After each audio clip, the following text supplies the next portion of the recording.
Hello, advanced English learners. Welcome back. In our community recently, we talked about the importance of learning the language of a country that you plan to live in to better soak up the culture and history and to unlock a dormant part of your identity you never even knew was there. It was a riveting discussion, and if you would like to take part in those, I would encourage you to join our Community Explearning Academy. And you can sign up at academy.explearning.co. We would love to have you.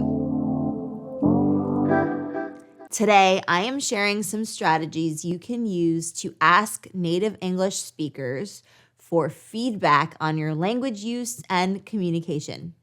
Let's get into it.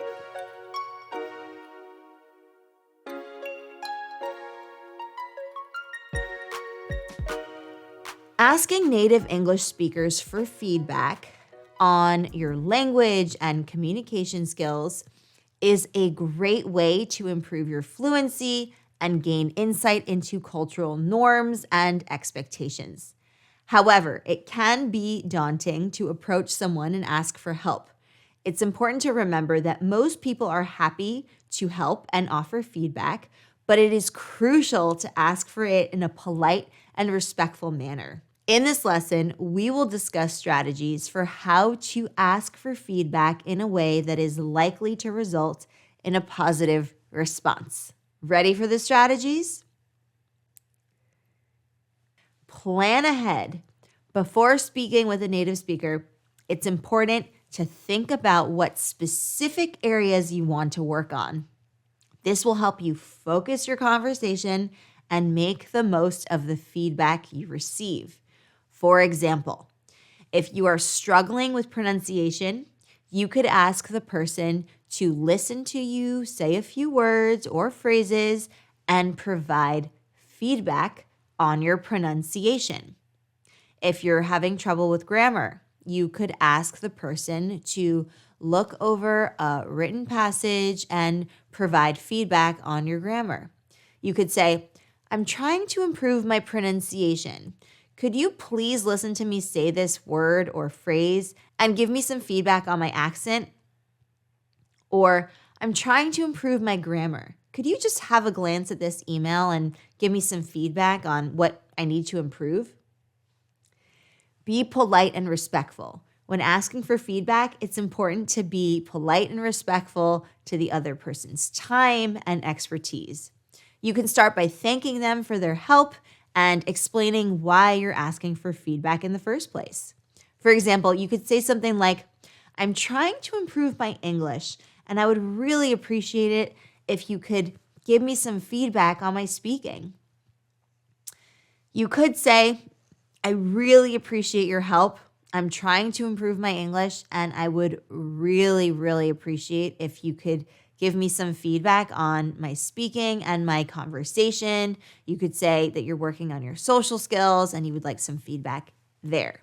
But be as specific as possible. And that brings me to my next point. Be specific. Instead of asking for just general feedback, try to be as specific as you can about what you want to work on. That will allow them to focus in on that specific concept.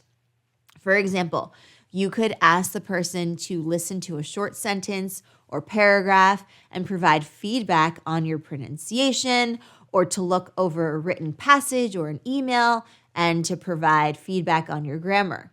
This will help the person understand what you are looking for and asking of them, and then that would allow them to provide more targeted and focused feedback.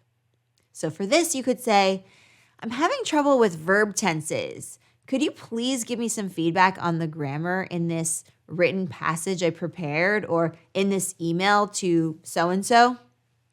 Be open to feedback. This is a really important one because asking for feedback is one thing, but being able to receive it and be receptive to that feedback is a totally different thing.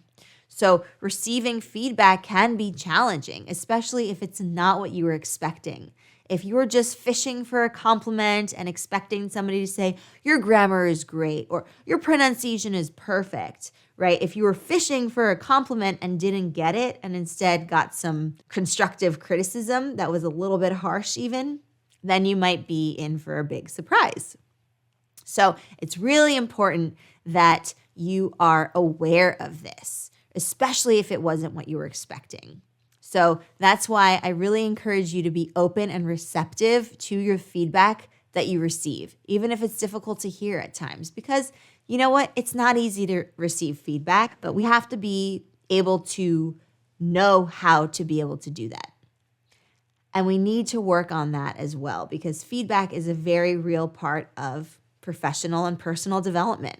This will help you to learn and improve more effectively. So take in that feedback as constructively as you can and make use of it.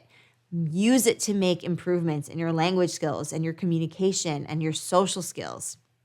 Try to remember that feedback is an opportunity to grow and improve and get better. So try to view it in that positive light. And so for this, you could say, thank you for your feedback. I really appreciate your time and help. I'll try to work on that and improve my skills. I appreciate it. So I'd like you to note that these are examples that you can use as a starting point, as a launch point, and then you can adjust them to your own specific situation, your own context, and adapt them to fit your own needs. But I wanted to provide you a little bit of a blueprint that you can use as a jumping off point. Are you ready to put this into practice? I have a quest for you as well as some challenges you can do when practicing these concepts and strategies. You'll be able to access those resources when you join our private community, Learning Academy. So if you would like the quests, the challenges, the discussion that goes along with it, and an opportunity to submit a question or ask me live in real time, then you can sign up for our community by going to academy.explearning.co or by using the link down below. In conclusion, asking native English speakers for feedback on your language and communication skills can be a valuable and effective way to improve your fluency. To make the most of this experience, it's very important to plan ahead, be polite and respectful of their time and energy and expertise, be specific about what you want feedback on, and also be open and receptive to feedback. Remember to thank the person for their time and expertise, be clear about what you want to work on, and try to take the feedback constructively. By following these strategies, you will be able to build positive rapport, establish a positive relationship with native English speakers, and use their feedback to improve your language and communication skills.